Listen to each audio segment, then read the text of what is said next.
জুলাই ঘোষণাপত্র আর জুলাই সনদ এক জিনিস নয়। ভয়ঙ্কর কিছু আসলে এখনো পর্যন্ত আমরা দেখিনি। যখন এই সংস্কারের আন্দোলন করেছি, তারপরে অন্তর্বর্তী সরকার গঠিত হয়েছে, কমিশন গঠিত হয়েছে, পুরো প্রক্রিয়ার মধ্যেই আমরা একটা জায়গার কথা শুরু থেকে বলছিলাম যে আমরা যেসব বিষয়ে ঐকমত্য হব সেইটা একটা জাতীয় সনদের রূপ নেবে। এবং এই জাতীয় সনদ তৈরি করা, বাংলাদেশের একটা নতুন রাজনৈতিক বন্দোবস্ত দরকার, একটা নতুন সামাজিক রাজনৈতিক চুক্তি কিংবা একটা জাতীয় সনদ দরকার, যে ন্যাশনাল চার্টারের উপরে আমরা দাঁড়িয়ে আমাদের বাংলাদেশের নতুন রাজনৈতিক ব্যবস্থাটা গড়ে তুলব। সেই বিষয়ে আমরা বহু আগে থেকে কথা বলছি। বিশেষত 18 সালে আমরা এই বিষয়ে আমাদের প্রস্তাব উত্থাপন করেছিলাম, জাতীয় সনদের একটা রূপরেখাও দিয়েছিলাম। তো এই জায়গা থেকে আমরা বলবো যে তার ধারাবাহিকতায় যে আজকে যে জায়গায় এসে দাঁড়িয়েছে, এটা বিরাট একটা অর্জনের জায়গা বাংলাদেশের জনগণের জন্য, যে আমরা একটা জাতীয় সনদ তৈরির জায়গা আছে। এটা হয়তো যেহেতু জুলাই আগস্টের যে অভ্যুত্থান, সেই অভ্যুত্থানকে স্মরণে রেখে একে কেউ জুলাই সনদও বলছেন, মনে হয় সেটা জুলাই জাতীয় সনদ আকারেই হয়তো শেষ পর্যন্ত একটা নাম হবে।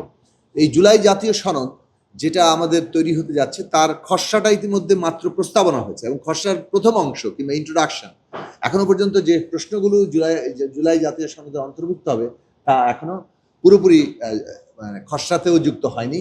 কারণ হচ্ছে খসড়াটা নির্মীয়মান আছে, এবং আপনারা এটা জানেন যে কতগুলো গুরুত্বপূর্ণ বিষয় নিয়ে এখনো আলোচনা চলছে, যেমন তত্ত্বাবধায়ক সরকার গঠন, তারপর হচ্ছে উচ্চকক্ষ গঠন এবং সেখানে মানে ভোটের অনুপাতে প্রতিনিধিত্ব, এবং মৌলিক অধিকার প্রশ্নে কোন কোন বিষয়গুলোকে আমরা মৌলিক অধিকার হিসেবে স্বীকৃতি দিব।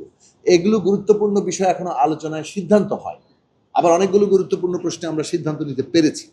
আশা করি যে ইন্ট্রোডাকশনের সাথে সাথে কমিশন দ্রুত যেসব বিষয়ে আমরা ঐকমত্য হয়েছি সেই বিষয়গুলো তারা এতে যুক্ত করবেন, এবং আগামী কাল পরশুর মধ্যেই আমরা মানে যেসব এই এখনো যেগুলোতে আমরা মীমাংসায় পৌঁছাতে পারিনি সেগুলোর ব্যাপারে একটা সিদ্ধান্ত হবে, এবং তখনই আমরা ঠিক হবে যে কোন বিষয়গুলোতে আমরা ঐকমত্য আছি, সেই যেগুলো জুলাই জাতীয় সনদ।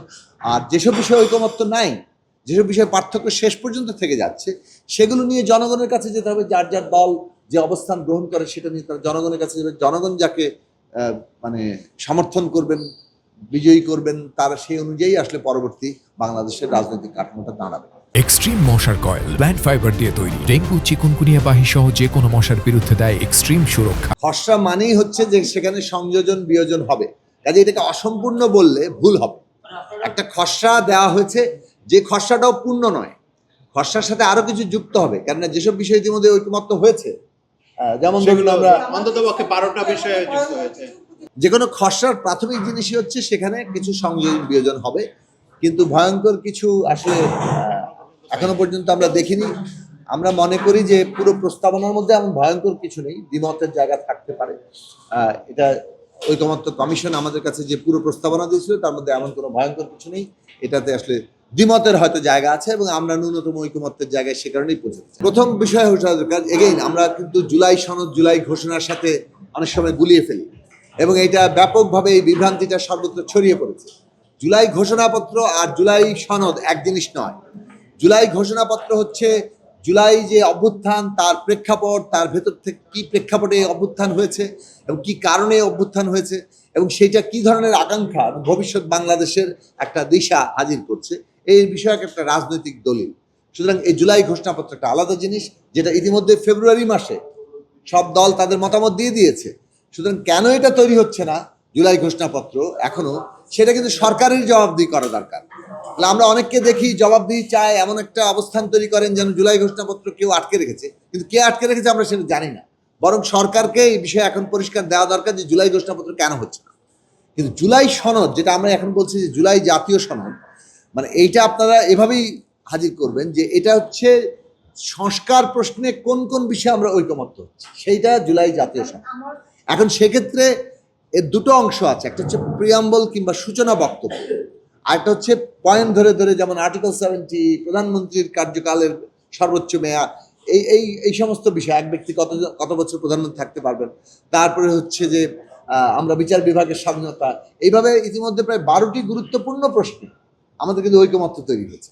এবং আরো কয়েকটা গুরুত্বপূর্ণ প্রশ্ন আলোচনা হচ্ছে, যেটা আমরা বললাম যে এখন আলোচনা চলছে তত্ত্বাবধায়ক সরকার কাঠামো নিয়ে, আলোচনা আছে উচ্চকক্ষ গঠন এবং সেখানে প্রতিনিধিত্বের প্রশ্ন নিয়ে, আলোচনা আছে মৌলিক অধিকারের সংজ্ঞায়ন নিয়ে, নারী আসনের প্রতিনিধিত্ব নিয়ে। এই সব প্রশ্নগুলো আলোচনার বাকি আছে।